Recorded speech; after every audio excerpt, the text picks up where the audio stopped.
अस्सलाम वालेकुम रहमतुल्लाहि व बरकातहू। आज हमारे बड़े प्यारे डोनर हैं डॉक्टर शहरयार साहब। उन्होंने हमें कहा कि आज अपने बच्चों को अपने बेटों को पिज़्ज़ा खिलाएं मेरी तरफ से। उन्होंने मुझे अमाउंट डोनेट की तो मैंने ABS पिज़्ज़ा बर्गर पे ऑर्डर लगाया। अभी मैं जहाँ पहुँच चुका हूँ, जहाँ पे मेरा ऑर्डर रेडी हो चुका है। तो आए अंदर चलते हैं और पिक करते हैं और उसके बाद फिर बच्चों को सर्व करते हैं।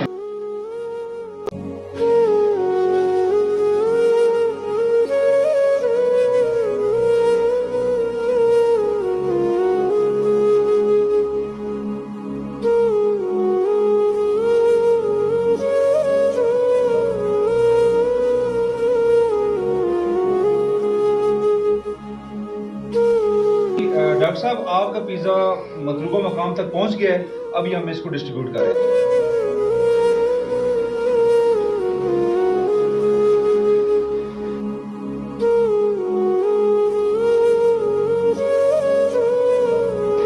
Thank you.